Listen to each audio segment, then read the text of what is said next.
नमस्कार दोस्तों आज मैं एक ऐसे स्कैम के बारे में आपसे बात करना चाहूंगा जिस स्कैम ने शायद इंडिया के बैंकिंग सिस्टम की सच्चाई हर एक देशवासी के सामने रखी थी। दोस्तों, पंजाब नेशनल बैंक स्कैम या फिर जिसे हम लोग प्यार से नीरव मोदी स्कैम कहते हैं, क्या हुआ था उसमें, कैसा स्कैम था, कितने करोड़ का स्कैम था, आइए दोस्तों समझते हैं।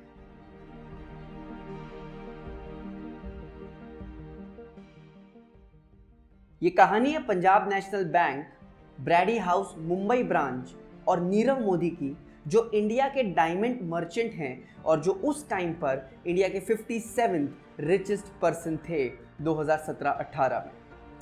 सबसे पहले आपको मैं इंपोर्ट प्रोसीजर बताता हूं, क्योंकि उसी के बाद आपको ये पूरा का पूरा गेम समझ आएगा नीरव मोदी के स्कैम पर। तो दोस्तों, ये अब हम समझते हैं एक एग्जाम्पल के थ्रू। एक इंडियन इंपोर्टर है सोनू और एक फॉरेन एक्सपोर्टर हैं जॉन।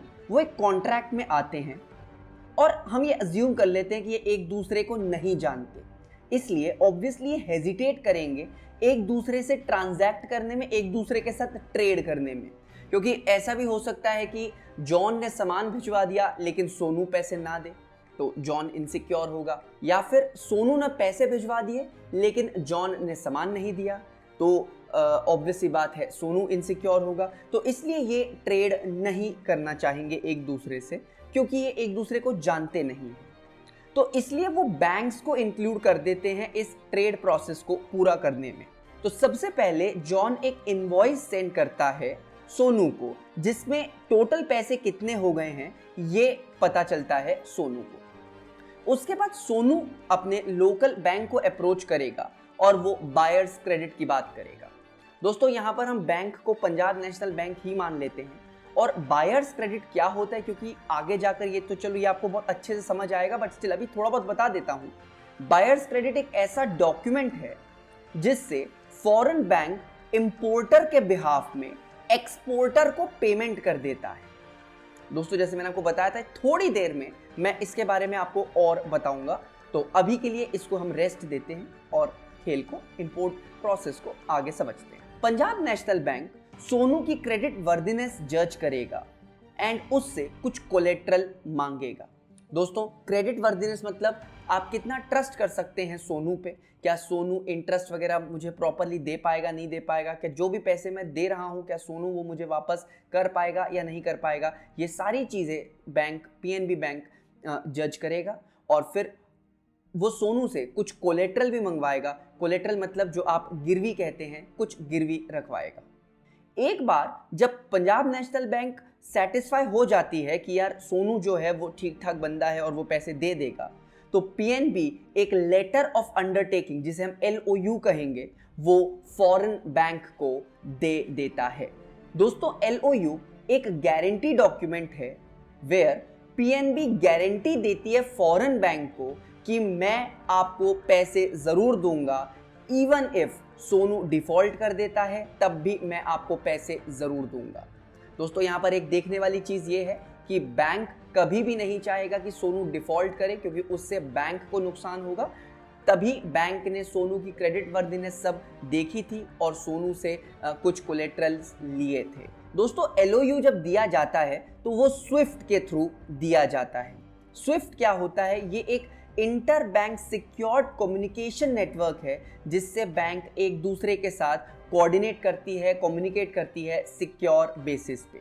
LOU जब इशू होता है वो CBS मतलब कोर बैंकिंग सिस्टम के थ्रू अपडेट किया जाता है। CBS और स्विफ्ट सिंक किए जाते हैं ताकि आपको पता चले कि जो भी बैंकों के बीच में जो भी बातचीत चल रही है वो चीज़ प्रॉपरली डॉक्यूमेंटेड हो कोर बैंकिंग सिस्टम CBS के थ्रू। फॉरेन बैंक को जब LOU मिलता है वो पैसा नोस्ट्रो अकाउंट में डाल देता है। अब दोस्तों, ये नोस्ट्रो अकाउंट क्या होता है? नोस्ट्रो अकाउंट एक ऐसा अकाउंट है जो फॉरेन बैंक क्रिएट करता है टुवर्ड्स इंडियन बैंक, इस केस में पंजाब नेशनल बैंक। मतलब फॉरेन बैंक एक ऐसे अकाउंट में पैसा डाल देगा जो बेसिकली पंजाब नेशनल बैंक का ही एक अकाउंट है। इंपोर्टर वो बायर्स क्रेडिट जॉन को सेंड कर देगा एंड जॉन फॉरेन ब्रांच से पैसे निकाल लेगा और सामान जो सोनू को डिलीवर कर देगा। दोस्तों, प्रिस्क्राइब्ड टाइम में सोनू पीएनबी को पैसे इंटरेस्ट के साथ ऑब्वियस सी बात है लौटा देगा और पीएनबी जो है वो फॉरेन बैंक को ये वाला सारा का सारा पैसा सेंड कर देगी और इसके लिए पीएनबी को एक कमीशन मिलता है। तो दोस्तों अभी तक आप लोगों ने जो प्रोसेस देखा था वो प्रोसेस फॉलो किया जाता है इंपोर्ट के प्रोसीजर पे, इंपोर्ट एक्सपोर्ट के टाइम पर। अब बात करते हैं जरा स्कैम की कि यार स्कैम असल में हुआ कैसे, इस पूरे प्रोसेस में कहां पर लूप होल था और स्कैम असल में हुआ कैसे, आइए समझते हैं।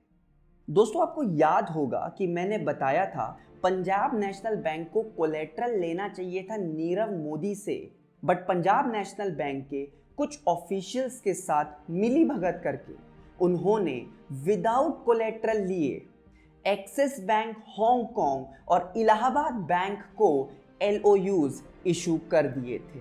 और क्योंकि पंजाब नेशनल बैंक में स्विफ्ट और CBS सिंक्रोनाइज्ड नहीं था और मैन्युअली CBS में एंट्री करनी होती थी जब भी आप LOU किसी दूसरे बैंक को दे, ऑफिशियल्स ने CBS में एंट्री नहीं करी, इसलिए नीरव मोदी का कोई भी ड्यू नहीं दिख रहा था ऑडिटर्स को या फिर कंट्रोलर्स को। और इस तरीके से नीरव मोदी इंपोर्ट कर रहे थे, उनके एक्सपोर्टर को पेमेंट हो रही थी। जो पंजाब नेशनल बैंक है वो LOU का ड्यू फॉरेन बैंक को दे भी रहा था, लेकिन नीरव मोदी से कुछ भी रिकवर नहीं कर रहा था क्योंकि उसके अकाउंट्स में तो कुछ भी शो हो ही नहीं रहा था। ये स्कैम का पता चलता है दोस्तों जनवरी 2018 में, जब एक ऑफिशियल वो रिटायर होते हैं और उनके प्लेस में एक नए ऑफिशियल आते हैं। जब नीरव मोदी का फर्म सेम प्रोसेस डिमांड करता है एक नए ऑफिशियल से, नए ऑफिशियल को चीज़ ठीक नहीं लगती है और जब उन्होंने फर्दर इन्वेस्टिगेट किया तो उन्हें पता चला दोस्तों कि ये स्कैम 2015 या 2014 से नहीं 2011 से चल रहा था और कुल मिलाकर 11,000 करोड़ रुपए से ज़्यादा के LOUs एक्सिस बैंक को और इलाहाबाद बैंक को अब तक इशू कर दिए गए थे, जिसकी एंट्री CBS में नहीं थी और नीरव मोदी से जिसका एक पैसा भी रिकवर नहीं किया गया। पंजाब नेशनल बैंक को जैसे ही इसके बारे में पता चला उन्होंने CBI को इन्फॉर्म कर दिया और CBI ने नीरव मोदी, निशाल मोदी जो ब्रदर है नीरव मोदी के, अमी मोदी जो वाइफ हैं और मेहुल चोकसी जो उनके अंकल थे, उन पर इन्वेस्टिगेशन स्टार्ट कर दी। नीरव मोदी 1 जनवरी को ही इंडिया से जा चुके थे। हालांकि दोस्तों अब बता देता हूँ 2019 में नीरव मोदी अरेस्ट हो गए हैं और वो UK में ही हैं। 4 बार नीरव मोदी ने बेल के लिए अप्लाई किया था, लेकिन चारों के चारों बार नीरव मोदी की बेल जो है वो रिजेक्ट कर दी गई है। इंडिया में अभी तक नीरव मोदी को नहीं लेकर आया गया है, लेकिन नीरव मोदी फिलहाल UK में अरेस्टेड हैं। तो दोस्तों ये था नीरव मोदी का स्कैम, जहां पर नीरव मोदी ने किस तरीके से पंजाब नेशनल बैंक के ऑफिशियल से मिलकर 11,000 करोड़ रुपए का घोटाला किया था। ये पैसे जो हैं दोस्तों आप और मेरे टैक्स पेयर से ही रिकवर किया जाता है, जो पैसा नीरव मोदी ने बर्बाद कर दिया था और अल्टीमेटली हम लोगों को बियर करना पड़ता है ये पैसा। तो आपको क्या लगता है कि इन जैसे गद्दारों के साथ, इन जैसे चोरों के साथ, वाइट कॉलर चोरों के साथ क्या करना चाहिए दोस्तों, ये आप ही बताइए। नीरव मोदी आज भी इंडियन प्रिजन्स में नहीं है, वो UK के प्रिजन में ही है, आज तक कभी उनको इंडिया नहीं भेजा गया है। तो दोस्तों आपको ये वीडियो कैसी लगी ज़रूर बताइएगा, कमेंट सेक्शन में ज़रूर बताइएगा हमें।